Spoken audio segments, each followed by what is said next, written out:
The fluorescent lights hummed overhead, their mechanical rhythm as constant as a heartbeat. Elena Martinez had learned to stop hearing it 3 years ago. The smell of antiseptic and stale coffee hung in the corridor outside the ICU, layered beneath something else, the particular exhaustion that only 12-hour shifts could produce. Cold stainless steel gleamed under the harsh white light as she wheeled a medication cart down the hallway, her movements economical, invisible. She had mastered invisibility. Oak Creek Memorial stretched across for city blocks in Houston, a sprawling maze of departments and hierarchies, and Elena had spent the last 36 months learning every corridor, every shortcut, every unwritten rule. She worked the night shifts mostly, when the hospital's upper echelon had gone home. That was deliberate. The less she was seen, the less anyone asked questions about her credentials, her background, her resume that didn't quite add up. Her hands moved across the 4 lines with precision that should have required explanation, muscle memory from somewhere, something. But night shifts meant fewer people to notice. Her badge hung from a lanyard, white with black lettering, Elena Martinez, RN, Oak Creek Memorial.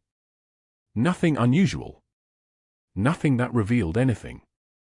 Tucked inside her jacket lining, sewn so carefully the stitching was nearly invisible, was a faded unit patch. She never let anyone see it. She never talked about it. It stayed close to her ribs, a ghost of a life that officially no longer existed. The ICU held 12 beds that night. 7 were occupied. Elena moved between them with the kind of fluid efficiency that spoke of experience, real experience, not the kind you got from a hospital training program. She caught things other nurses missed. A subtle shift in a patient's breathing pattern. The way a heart monitor's rhythm suggested an impending arrhythmia before it happened. A medication interaction that shouldn't have been prescribed. She caught these things and reported them quietly, respectfully, always deferring to the doctors, always framing her observations as questions rather than corrections. "My apologies, doctor. I noticed that digoxin might interact with the new diuretic. Have you ordered a potassium panel?" That was her voice in the hospital corridors. Quiet. Differential. Never challenging. Never drawing attention. The problem was that quiet competence didn't stay invisible forever. Dr. Marcus Hargrove had been at Oak Creek Memorial for 2 decades, and in those 20 years he had built something carefully, a hierarchy that placed himself at its apex, absolute and unquestioned. He was respected, or more accurately, he was feared. The younger doctors deferred to him. The nurses adjusted their schedules around his preferences. The hospital administration consulted him before making changes to protocol. He had cultivated this power with precision, the way a general might build a command structure. Every interaction reinforced his dominance. Every moment in a patient's room was an opportunity to demonstrate superiority. Elena didn't think about hierarchies. She thought about patience. This made her dangerous in a way Dr. Hargrove couldn't tolerate. The morning rounds began at 6:30. Dr. Hargrove arrived with his entourage, 2 residents, a medical student, and the nursing staff assigned to ICU. He was a tall man, silver-haired, with the kind of posture that suggested he had never doubted himself a single day in his life. He wore his white coat like authority. His voice carried the weight of 2 decades of being obeyed without question. "Mr. Patterson in bed for," he announced, not asked. The group moved. Elena followed, her chart tucked under her arm, her expression neutral. Dr. Hargrove reviewed the chart with the residents, explaining the treatment plan with the tone of a man accustomed to never being interrupted. 56-year-old male. Acute heart failure. Diuretics. Beta blocker. And digoxin, added yesterday, to regulate his rhythm. Elena waited. She had seen the interaction when she'd been reading through the new orders at 2 in the morning. Digoxin and Bumex together could drop potassium levels to dangerous levels. The risk of arrhythmia increased exponentially. She had checked the patient's baseline labs 3 times to be sure. But Mr. Patterson was Dr. Hargrove's patient, and Dr. Hargrove had made the decision. "Doctor." Elena's voice was steady, respectful. The word came out soft. I wanted to ask about the digoxin and diuretic combination. Has there been consideration for a potassium panel this morning? The interaction. Dr. Hargrove's eyes shifted to her. For a moment, his expression didn't change. Then he smiled. It was not a warm expression. It was the smile of someone who had just been handed exactly what he wanted. "Thank you, Elena." He said her name the way someone might acknowledge a server at a restaurant. "Very thorough. But I think I've been managing electrolytes for slightly longer than you've been working nights." He turned back to the residents, his voice carrying easily across the ICU. This is what happens when nurses step outside their lane. They see a combination and panic. Medicine isn't checklist nursing. It's experience. Judgment. He paused. Then, as if the thought had just occurred to him, though it hadn't, Elena understood this immediately, he spoke again, louder this time. Several nurses in the unit turned. "You know what? I'll make you a bet." His smile widened. It was a public smile now, one that included an audience. Elena here thinks she knows better than the attending physician. Very ambitious. I'd say you don't last a week in the ICU. 1 week, and you'll request a transfer to floor nursing. He glanced at the younger nurses, the residents. Any takers? A nervous laugh rippled through the group. The resident nearest him, Dr. Chen, chuckled along. The medical student looked uncertain but followed the social lead. Elena did not flinch. She did not feel her face warm. She did not experience the sensation that might have been humiliation in someone with a normal career, a normal life, a normal future. She had survived worse than public mockery. She had survived things that existed in classified files that would be destroyed when she died. She had survived Baghdad. "Of course, doctor." Her voice came out exactly as it always did, measured, professional, without a tremor. She adjusted Mr. Patterson's full line, her movements precise. "I appreciate the guidance." What Hargrove didn't see was the way her hand steadied on the patient's arm, the muscle memory of someone who had run combat medicine in conditions that would have broken most people. What he didn't see was the absence of fear in her eyes, not anger, not defiance, just a flat understanding of reality that had nothing to do with his bet or his authority or his 2 decades of accumulated power. The round continued. Mr. Patterson was stable. For now. Elena stood at the monitor and watched his potassium levels in her mind like a calculation she had already worked through to its conclusion. The numbers would drop. By the evening shift, his rhythm would become irregular. By midnight, he would need intervention. And Dr. Hargrove would never connect it to his own decision because that wasn't how power worked in hierarchies like his. The subordinate takes the blame. The authority never does. That was the system she had been ordered not to disrupt. Keep your head down. Blend in. Don't draw attention. Don't let anyone know who you are or what you were trained to do. Those had been the explicit instructions from the army lawyer, the one who had briefed her in a secure facility in Arlington 3 years ago, before she'd walked into this hospital with a forged civilian credential and a last name that didn't feel like her own. The operation was classified, he'd told her. It remains classified. If you surface, if you acknowledge what happened in Baghdad, if you attempt to claim military status or benefits, you will compromise ongoing investigations and endanger active personnel. The official record shows no one named Elena Martinez was ever in the military. Your records are sealed. Destroyed, technically. You do not exist in any official capacity. She had understood. She had accepted. She had buried herself in the anonymity of night shifts and small towns and hospitals where no one asked questions because her paperwork was sufficient, her credentials were passable, and her competence was so steady that she didn't draw scrutiny. But quiet competence like hers, the kind that came from 2 decades of training, from field medicine in combat zones, from holding dying soldiers together with nothing but hands and muscle memory and a refusal to let them face death alone, quiet competence like that had a way of showing through, no matter how hard you tried to hide it. Dr. Hargrove had seen it. and the kind of man who had built his entire professional identity on being the smartest person in every room did not tolerate threats to that identity. The cafeteria fell silent at 11:19 a.m. when Hargrove entered. Elena sat alone at a corner table, her lunch tray balanced on her lap, yogurt, berries, a hard roll, black coffee in a ceramic cup that had seen better days. She was reading a patient chart, one hand steadying the pages while the other brought a spoonful of yogurt to her mouth, methodical and practiced, the kind of eating that required minimal attention. Hargrove walked past her. Then stopped. Turned. And with the casual momentum of a man who had never experienced consequences, he reached down and knocked the tray from her hands. The yogurt container tumbled. Berries scattered across the tile in a constellation of purple and red. The coffee cup shattered with a sound like ice breaking. The chart she'd been reading flew open, pages skittering across the floor like frightened birds. 3 nurses at adjacent tables froze mid-conversation. A cafeteria worker paused in wiping down a counter. Elena knelt immediately. No pause.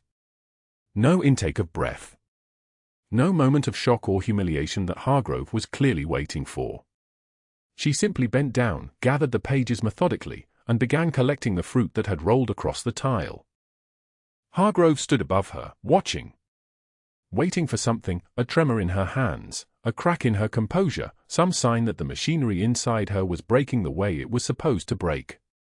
"Pick that up, sweetheart," he called, his voice carrying across the space. "You're good at cleaning up other people's messes."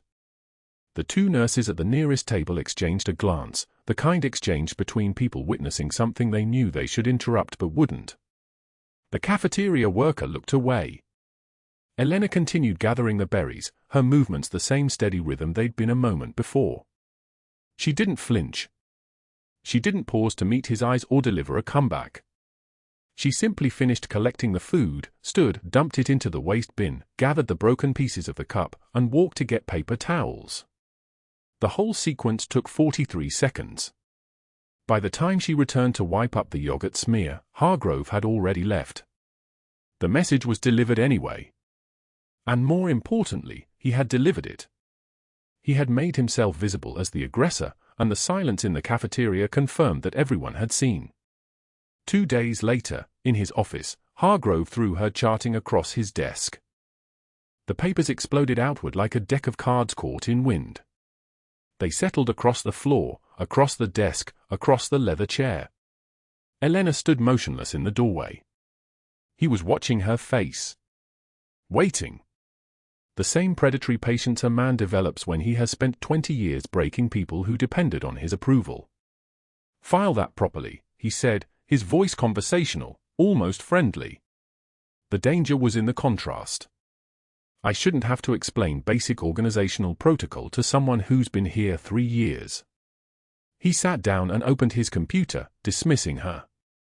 His hands moved across the keyboard with the precision of someone who knew he would never face consequences for what he'd just done. The institutional hierarchy protected men like him, protected them from above, protected them from below, protected them from the possibility that anyone might actually object. Elena knelt and began collecting the pages. 37 of them, scattered across a floor that suddenly felt larger than it should. She gathered them in order. Filed them correctly. And when she stood to place them back on his desk, Hargrove glanced at her, a brief assessment, searching for cracks in the facade. There were none. Her hands weren't trembling. Her jaw wasn't clenched. She looked at him with the same neutral expression she'd worn when she entered, set the pages down with a soft sound, and waited to be dismissed. That was what unsettled him. Not the composure itself, he'd seen that before. It was the quality of it. The weight of it. The way it sat on her shoulders like something that had been earned rather than performed. She left without speaking. But something had shifted in his certainty. He'd been assured by 2 decades of institutional protection that people could always be broken if you simply applied pressure in the correct configuration. You removed their autonomy. You made them small in public.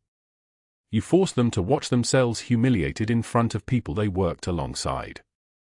And then they either quit or they became compliant, both outcomes serving the same purpose. Elena had not done either. She had absorbed each blow with the same steady rhythm she brought to everything else, her work, her silence, her existence in this hospital that had become her refuge. Hargrove made a note on his calendar for later that afternoon. A performance review. An opportunity to weaponize the institution more directly. That night, Elena sat in her apartment on Ashton Street, her faded unit patch visible from where she lay on the worn couch, the patch tucked inside her jacket lining, the only piece of her former self she allowed to remain in the present. She had sewn it there herself, years ago, in another life.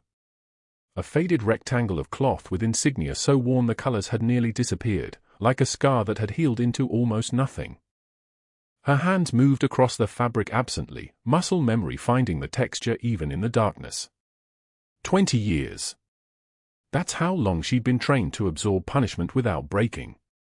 20 years in the Naval Special Warfare Command, watching men younger than herself, watching colleagues with half her experience move up the chain, watching the hierarchy reward obedience and punish excellence unless that excellence came with the right surname, the right connections, the right ability to smile at the right moments.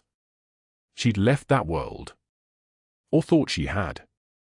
The government had left no other choice. The operation in Baghdad had gone sideways in ways they couldn't afford to acknowledge.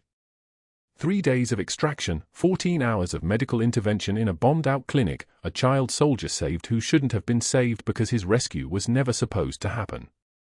And then the erasure. Clean, official, complete.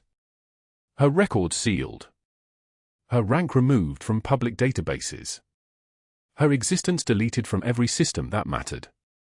They'd told her the reason: ongoing investigations, active personnel, compromised identities, and she'd understood. You don't surface. You don't speak. You don't claim the medals they can't officially acknowledge you earned. So she became Elena Martinez, RN, ICU shift worker, invisible nurse in a Texas hospital, holding the line between life and death for people whose names would never matter to her and whose lives would never know what she was. At 2:13 a.m. 3 days later, the helicopter alarm sounded. It wasn't a call code.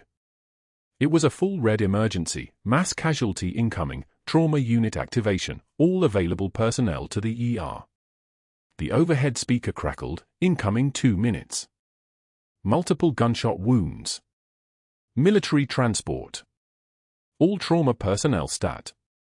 Elena was in the ICU, charting vitals on a septic patient, when the announcement came through. Around her, nurses moved in controlled chaos, standard procedure for incoming traumas. But this one was different. Military transport meant protocol variations, federal jurisdiction questions, complications that pushed beyond the normal hospital hierarchy. She moved toward the ER anyway, drawn by the same instinct that had kept her alive in Baghdad. The doors burst open. For combat medics in full gear, blood on their tactical vests, moved with a precision that made the hospital staff look slow. They were moving a stretcher, a young man, maybe early 30s, his chest wrapped in emergency field dressing, O2 mask covering half his face. Behind them came 2 more stretchers, then 3 more personnel in civilian clothes but with the bearing of active military. One of the attending physicians, Dr. Patterson, was already at the first bay, shouting orders. But his hands were shaking. Real crisis made some people freeze, made them revert to textbook responses, made them dangerous through hesitation. Hargrove appeared in the doorway, still wearing his blazer, having come from somewhere upstairs. He assessed the scene quickly, then moved toward the first patient with the same casual authority he'd wielded in his office. The combat medics stepped aside, hierarchy recognized, even here. Full trauma protocol, Hargrove said to Patterson. Get a chest tube set up. I'll take this one. Elena watched from the corner where she'd positioned herself. She wasn't supposed to be here. This wasn't the ICU. But something in her hindbrain was reading the scene, reading the patient's color, reading the rapid shallow breathing beneath the O2 mask. Tension pneumothorax. The field medics had done good work, but the dressing was holding pressure that shouldn't be held. The lungs needed space to re-inflate, and every second that passed was a second the heart had to work harder around a collapsed chest cavity. Hargrove was setting up for a chest tube. Standard approach. Probably fine. Except his hands were moving too fast. Impatient. The way they moved when he was trying to prove something. He made the incision. Too aggressive. Too deep. Elena saw it in the blood flow, saw it in the way the medic's eyes moved to assess. She saw it in the patient's O2 sat reading 92 and dropping. 89, 84. Patterson was still standing there, waiting for Hargrove to tell him what to do. Around them, nurses moved, but no one was assessing. No one was reading the scene the way it needed to be read. Hargrove reached for the chest tube. Wrong size. Elena knew that without being told. Knew it the way you know the color of your own home without thinking about it. The memories hit then. Not suddenly. That's not how it worked in the mind of someone trained the way she'd been trained. The memories came as clarity, as a sudden absence of the civilian Elena and the arrival of something else entirely. Dust. Sand between her teeth. The clinic in Baghdad had no walls on two sides, just the remaining concrete bones of a building that hadn't survived the mortar fire. The air smelled like diesel and blood and something else, something burned. A child on the table in front of her, maybe 14 years old, maybe younger, his chest crushed from shrapnel, his breathing shallow the way this man's breathing was now. She'd cracked his sternum. Opened him in that bombed-out clinic with supplies that shouldn't have worked but did. 14 hours of surgical intervention with no anesthesia, nothing but local blocks and the kind of pain that separates the living from those who don't survive. The child had lived. Despite everything, despite the protocol violations, despite the unauthorized procedures, despite the operation never officially happening, he had lived. The memory dissolved. The sand was gone. The helicopter rotor was a ventilator. The mortar fire was the sound of the heart monitor reading a dropping O2 Saturday. Elena moved. She moved the way training moves you, not thought, not decision, just the automatic response of muscle memory that spans 20 years and 4 operational theaters. She was at the bedside. Her hands were reaching. The nurses around Hargrove didn't try to stop her because something in her movement pattern was command, was authority, was the kind of presence that makes people step back. "I need a 14-gauge angiocath," she said to the trauma tech. Not a request. Not tentative. Second intercostal space, mid-clavicular line. Hargrove turned. "Excuse me, this is..." Elena was already moving. She found the landmark, felt the tension in the chest wall, positioned the needle with the precision of hands that had done this exact procedure in conditions infinitely worse than a sterile ER bay. The angiocath went in. The hiss of air escaping, a sound like pressure releasing, like breath returning. She twisted the catheter home. The patient's chest expanded. The color improved immediately. O2 sat climbed, 88. 91, 94. 97. The room had gone so quiet you could hear the fluorescent lights humming overhead. Elena stepped back. She met Hargrove's eyes, really met them for the first time since the day he'd made his bet that she wouldn't last a week. And in that meeting, something in his expression shifted from anger to something else entirely. Something like recognition. Not of her. Of something he'd been unable to explain. A competence so clean, so certain, so fundamentally at odds with the timid nurse who'd knelt in his cafeteria picking up berries. She was still wearing her jacket. The faded unit patch was still sewn inside the lining, hidden, forgotten, carrying its 20-year-old secret against her ribs. But Hargrove had seen her move, and men like him understood that only certain kinds of training produced that kind of response. The routine surgical procedure began at 7:13 a.m. on the orthopedic floor, 3 units away from where Elena restocked the ICU supply cart. The ranger had come in for a standard anterior cruciate ligament repair, a straightforward scope, minimally invasive, the kind of surgery they performed 4 times a week at Oak Creek Memorial. Dr. Hayes was listed as primary surgeon. Anesthesia had the patient stable at 8:13 a.m. Everything looked routine. Everything was routine. Until it wasn't. The flatline alarm shrieked across the surgical floor at 8:51 a.m. Elena heard it from the ICU medication room, where she was organizing vials with the precision of someone organizing thoughts. The alarm wasn't unusual. Surgery generated codes, cardiac events, complications. The hospital ran on these disruptions. But something in her body recognized this particular tone before her conscious mind registered the thought. She knew that alarm. Knew what it meant. Knew the sound of someone dying. Her hand stopped moving. The second alarm joined the first. Code blue, orthopedic surgery, operating room 2. Then the overhead announcement, clipped and clinical, all available personnel to OR 2. Code blue. Code blue. Elena was ICU staff. It wasn't her code. It wasn't her patient. It wasn't her responsibility.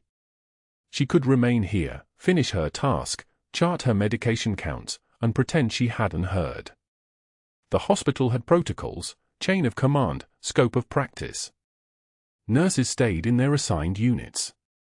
That was the rule. But her feet were already moving. She didn't think about it.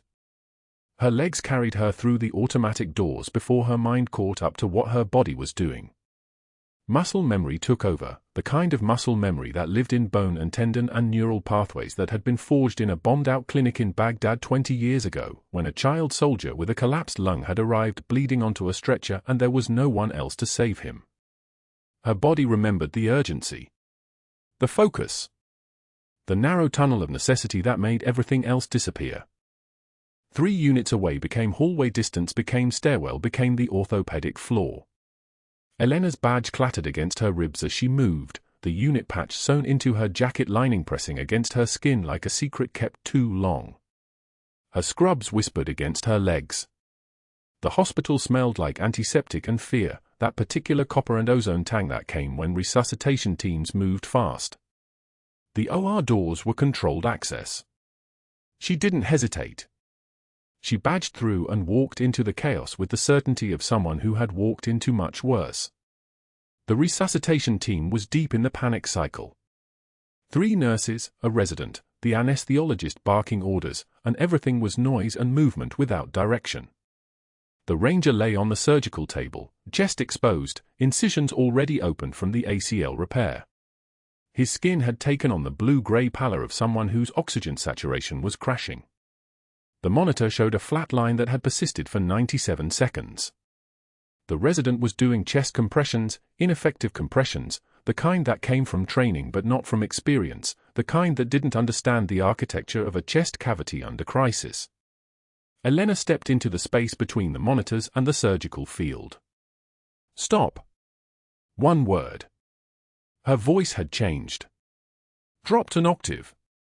Lost the deferential softness she maintained on hospital floors. Became something else. The resident glanced up, irritated. We've got this. You don't. Elena was already moving to the left side of the surgical table, already reading the monitors, already seeing what everyone else had missed. The central venous pressure was climbing. The end-tidal CO2 was flat despite the resuscitation. The breath sounds were absent on the right side. Tension pneumothorax. The lung had collapsed and was pressing against the heart. Classic presentation. Obvious presentation. Missed presentation. She pulled a 14-gauge needle from the instrument tray without asking permission. Moved his sterile drape. Located the second intercostal space along the midclavicular line, the landmark burned into her memory from 1,000 field scenarios that never officially happened. Her hands were steady. Not trembling. Not hesitating. The kind of steady that came from having done this when the alternative was watching someone die. The needle went in. The hiss of air escaping was immediate, that unmistakable sound of pressure releasing, the lung expanding, the heart shifting back into its proper chamber. The monitor jumped. O2 sat climbing. 68, 72, 77, 82, 88, 92. Stable. A sinus rhythm appeared on the monitor. Actual electrical activity. Actual perfusion. The ranger's chest rose and fell in time with the ventilator. The room went so quiet you could hear the fluorescent lights hum above them. Elena stepped back. Removed the sterile gloves. Her movements were precise, economical, the kind of movements that revealed everything to anyone who knew how to watch. She had moved like a surgeon moving through a known landscape. She had moved like someone who had performed emergency procedures in field hospitals and bombed out clinics and the backs of helicopters. She had moved with the kind of authority that made a resident with 6 years of training stand aside without question. Dr. Hargrove stood in the doorway, watching. He had come when he heard the code, couldn't resist the pull of a crisis that would give him a chance to observe, to judge, to reassert his dominance. Instead, he watched Elena Martinez, the ICU nurse he had been systematically dismantling, just locate and correct in 90 seconds what his resident had missed in 2 minutes. He watched her perform a procedure that required knowledge his nurses shouldn't possess. He watched her hands move with the terrifying fluid precision of someone who had been trained for scenarios that existed in classified briefings, not civilian operating rooms. Something shifted behind his eyes. Not respect. Never that. But recognition. The sudden, sickening realization that the weak thing he had been picking apart was something else entirely. Elena moved toward the door without making eye contact. The resident called after her, "Wait, what's your name?" She didn't answer. Didn't break stride. The ranger's vital signs stabilized behind her, a second save, a second chance granted by hands that knew how to hold life together in the darkness. The unit patch beneath her scrubs pressed against her ribs like a heartbeat counting down to something inevitable. What Hargrove didn't know was that he'd just watched her reveal herself to the entire OR, and he understood now with absolute clarity that the problem wasn't her competence. The problem was that she represented something he couldn't control. And men like Hargrove, when faced with something uncontrollable, made phone calls. The phone calls began at 6:24 a.m., before the morning briefing, before the staff had cleared the overnight charts. Hargrove sat in his office with the door closed, his Mont Blanc pen clicking against his desk blotter like a metronome counting down her remaining hours at Oak Creek Memorial. The first call went to Richard Bancroft, the hospital's board chairman, a man who owed Hargrove 2 favors, one from a malpractice case that had been quietly settled, and another from a daughter's medical school admission that required a recommendation letter from someone with weight.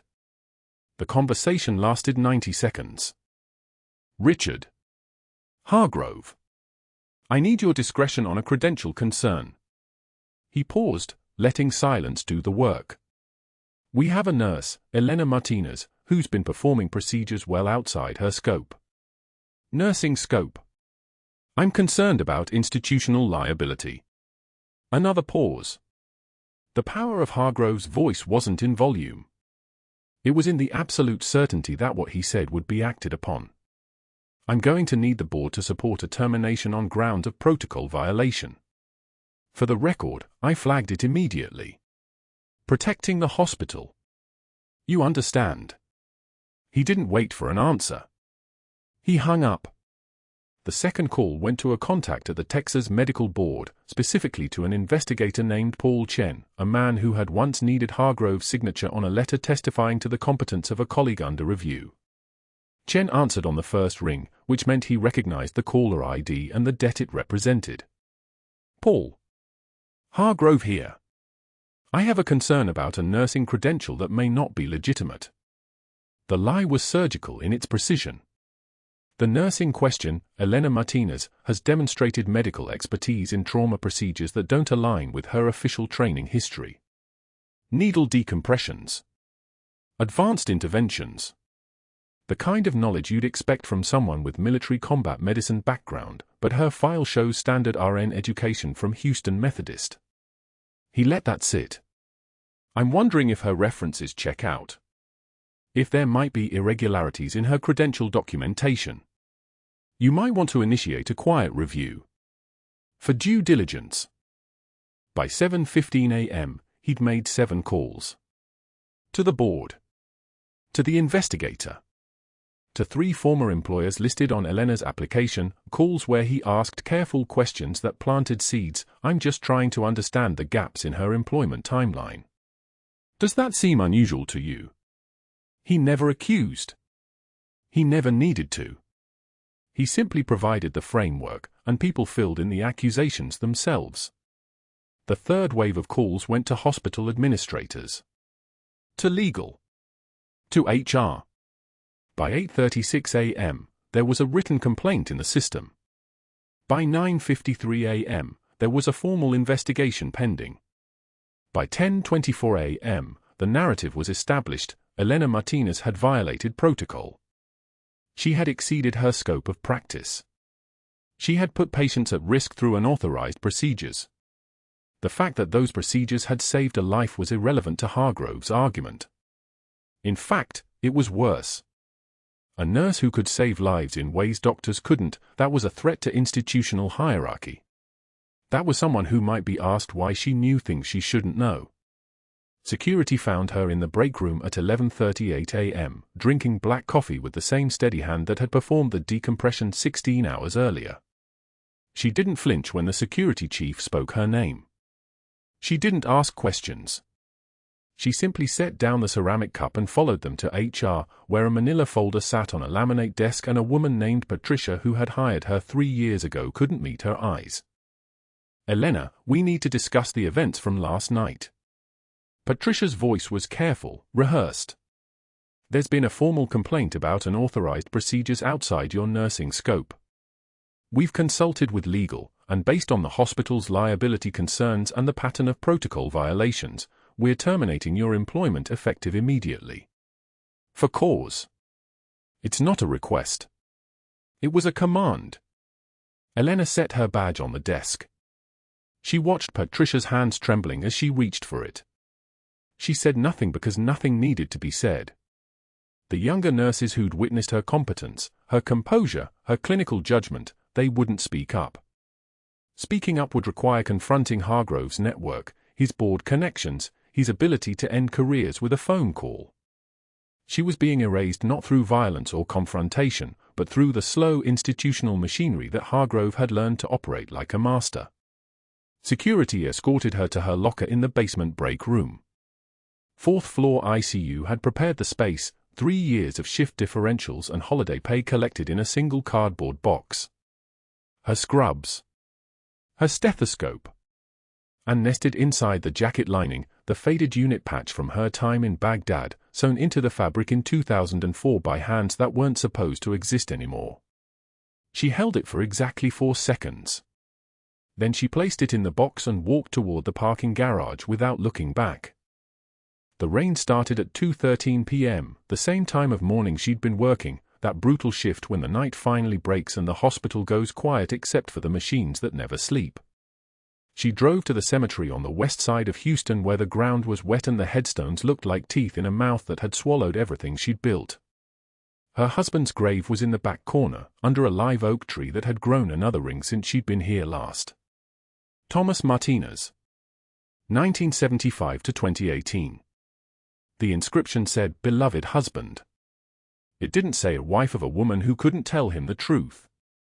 She knelt in the mud, her jeans soaking through immediately, rain hammering the grass like applause for an audience of the dead. Her voice came out rough, fractured, the first sound she'd made since leaving the hospital. "I promised you." Her hands pressed against the wet ground. "I promised I'd stay invisible. I promised I'd stop being a soldier. I promised everything would be normal. Safe. I promised." The rain came harder, running down her face and into her mouth, and she realized she was shaking but not from cold. From the specific tremor of a person who had failed at the one thing that mattered. She'd made it 3 years. 3 years of night shifts and small apartment and keeping her head down. And then one patient. One ranger with the wrong face, a boy she'd held while his lungs filled with blood in a bombed-out clinic in the Jolon district, had nearly died on her surgical floor, and she'd done what she was trained to do.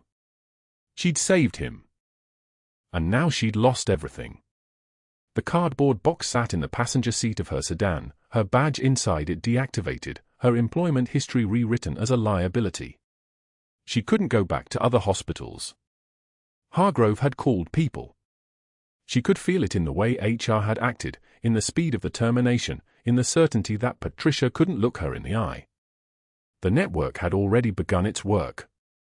By tomorrow, other hospitals would get calls. By next week, she'd be unemployable in Texas. By next month, she'd be running again. She pulled the unit patch from the box and held it in her wet hands. The fabric was so thin now, worn from 3 years of being hidden. The stitching was coming loose at one corner, as if even this small piece of evidence was trying to decompose itself into nothing. She'd sewn this patch into her jacket in 2003, when she was still Senior Chief Petty Officer Elena Martinez, when she still had a name that existed in official records. Her command had ordered her disappeared after the Baghdad operation, a black op extraction that officially never happened, a mission that had saved people whose names she'd never know and cost her every life she'd built afterward. The patch almost left her hands. Almost went into the rain, dissolving into the grass like she was dissolving into anonymity. But something stopped her. The stitching she'd done herself, needle and thread in a bunker the FOB, was still holding. Still intact. Still refusing to come apart.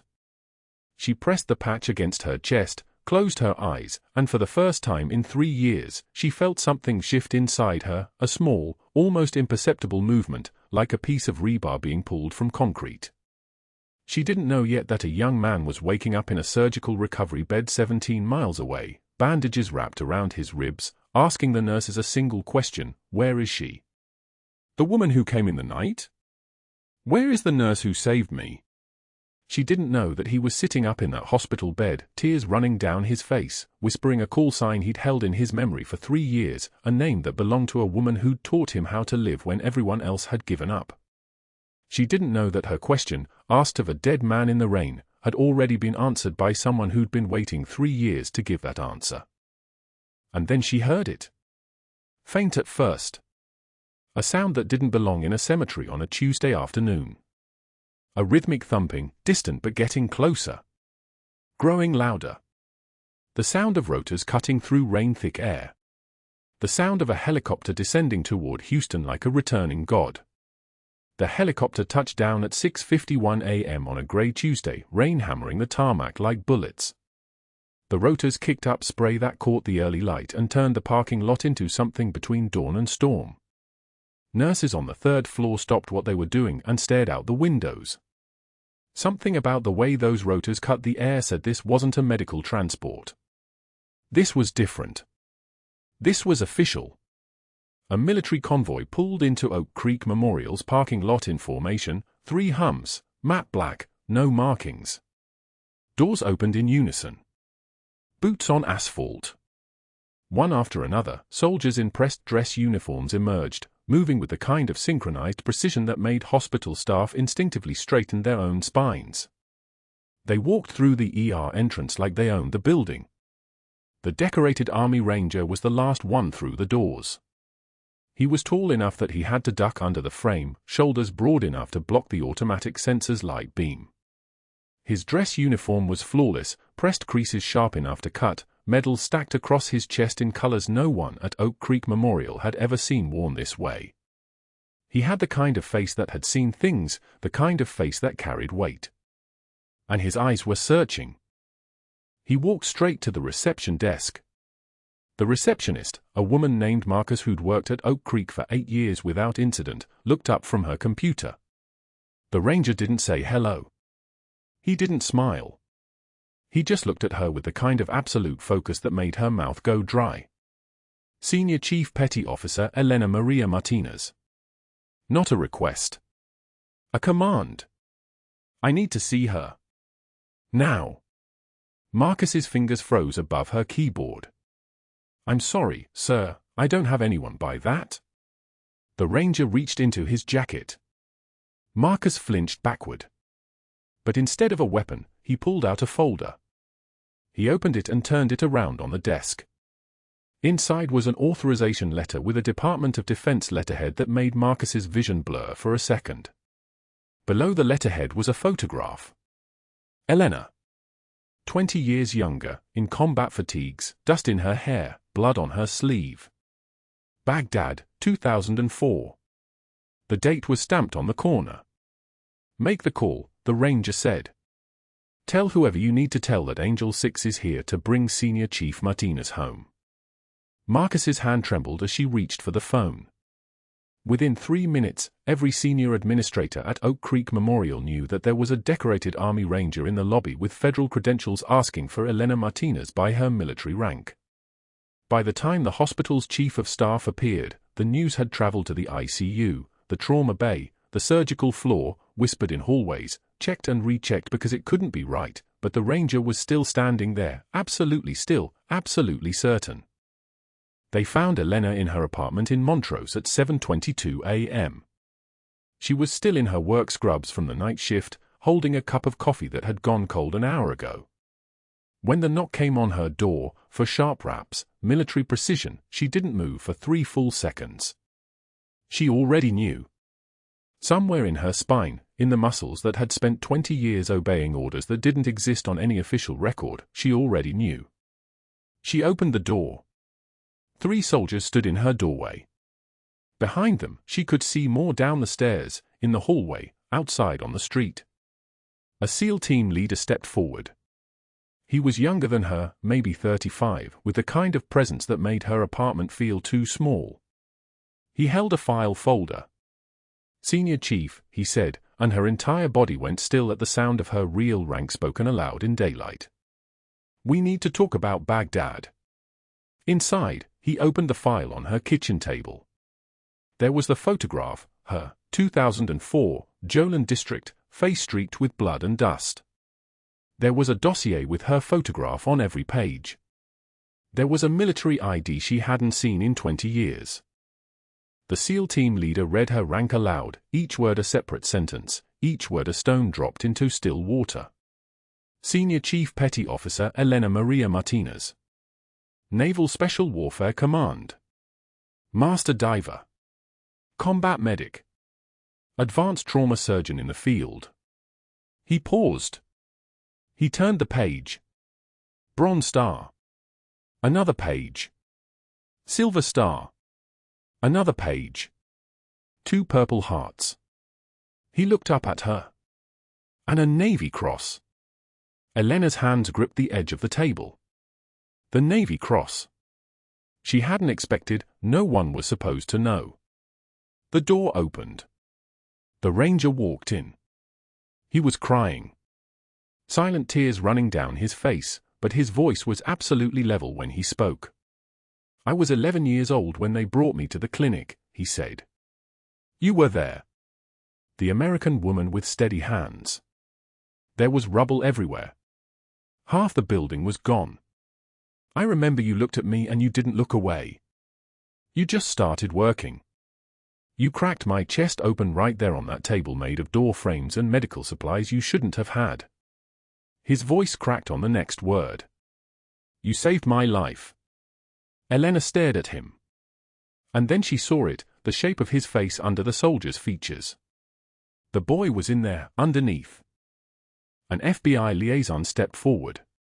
She was older, gray suit, badge clipped to her belt. She opened another folder. This one was thicker. The operation you were part of, she said, was a classified extraction from Baghdad's Jolin district. Black Ops, completely off the books. Your team identified a terrorist cell and eliminated their command structure before they could execute an expansion that would have killed civilians. She turned the page. The declassified intelligence puts that expansion at 214 projected deaths. What we know now, what was officially recognized 3 years ago and what the Pentagon kept classified until this morning, is that you saved over 200 civilian lives on that operation, and then you saved him on top of that. She looked at the ranger. You both survived. And then she disappeared. Elena couldn't speak. She couldn't move. The weight of 20 years, the disappearance, the false name, the buried credentials, the Pentagon's erasure of her from every system that mattered, crashed into her all at once. The mission was declassified at 6:13 a.m. this morning, the FBI liaison continued. Official recognition of your service was submitted to the Department of Defense at 6:15 a.m. You're not erased anymore, Senior Chief. You're not supposed to be invisible anymore. At 8:34 a.m., Dr. Hargrove was called to the main conference room at Oak Creek Memorial.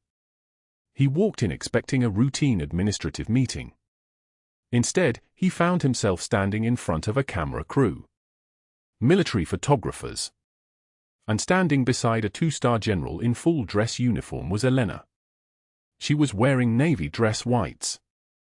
She was wearing the uniform of a decorated service member. And she was absolutely steady. The general's voice was like a tank idling in a garage, low, powerful, impossible to ignore. Dr. Marcus Hargrove, the general said. I am General James R. Patterson, Naval Special Warfare Command. I am here to inform you that your employment at Oak Creek Memorial is terminated, effective immediately. Your medical license is currently under federal review for obstruction of justice, interference with a federal investigation, and conspiracy to suppress the identity of a decorated service member of the United States military. The general paused. His eyes never left Hargrove's face. You attempted to silence her. You fabricated charges. You weaponized this institution against someone who has served this country with more honor than you will ever understand. And you did it because she was competent enough to threaten your ego. Hargrove's mouth opened and closed. His skin went gray. He looked at Elena, and for a moment, his face shifted into something desperate. He opened his mouth to speak. Don't, the general said. One word. That was all it took. 6 months later, Dr. Marcus Hargrove sat behind a folding table at a strip mall insurance office in Tucson, Arizona. The nameplate read Steve. His hands moved slowly as he filled out forms for customers who didn't recognize him, who never would have recognized him if they tried. When someone asked about his credentials, he flinched. When another agent mentioned he used to be a doctor, he stared at his papers without answering. His world had compressed. Everything that mattered had been burned away. At Oak Creek Memorial, Elena walked through the main entrance at 7:06 a.m. on a Tuesday morning exactly 6 months later. She was in navy dress whites. Her ribbons caught the fluorescent light, bronze, silver, purple hearts. Real rank. Real service. The entire hospital staff had been called to the auditorium for a mandatory assembly. They didn't know why. They sat in confusion, whispering, until Elena entered with the hospital's board of directors and the ranger at her side, whole and healed. The chief of staff stepped to the microphone. We are here to publicly acknowledge the service and sacrifice of someone who worked in our hospital while carrying classified commitments that prevented her from revealing her truth. The voice echoed through the auditorium. Senior Chief Petty Officer Elena Maria Martinez served 20 years in Naval Special Warfare Command. She saved the life of the Army Ranger standing beside her today, and not once, but twice. She prevented a terrorist cell from expanding operations in Baghdad that would have cost over 200 civilian lives. And when she was terminated from this institution for performing a procedure that violated no laws and violated no ethics, the only violation was our failure to see what was standing in front of us. The entire hospital staff stood. They stood without being asked. They stood because they'd watched her be humiliated. They stood because they'd seen her absorbed insult after insult without breaking. And now they understood. Now they knew who they'd been working beside. The applause started low and then built into something that shook the walls. The ranger reached over and placed his hand on Elena's shoulder. She didn't move. She didn't cry. She just stood there in her whites, with the weight of 2 decades finally visible. The hospital board announced that morning that Oak Creek Memorial would be adding a dedicated veterans trauma wing. 3 new positions were created immediately. Elena was offered the position of Chief of Trauma. She turned it down and asked instead to work ICU nights, to train nurses, to make sure that the kind of precision that saved lives was taught to everyone. To make sure no patient ever had to wonder if the quiet woman checking their monitor could be trusted. Of course she could. She was a senior chief. The trembling wasn't fear. It was restraint. 20 years of it, finally released. A month later, Elena was back at her station on the ICU floor, checking vitals on a patient who'd coded twice and came back both times. The ranger came by during visiting hours. He found her adjusting and foredrip, her movements economical and sure. He didn't say anything at first. He just sat down in the chair beside her patient's bed and watched her work. When she finished, she turned to him. He held out a hand. She took it. Neither of them spoke. They didn't need to. So here's the question: if the most dangerous person in a room has been wearing scrubs the whole time, how many other dangerous people, the kind who save lives instead of take them, are standing right next to you at work, in your neighborhood, in your family, wearing the uniform of everyday life? How many heroes have you walked right past without recognizing them? Before we go on, thank you for watching. Please hit like, it really helps. Subscribe if you're new. And leave a comment letting us know you're here. We love hearing from you.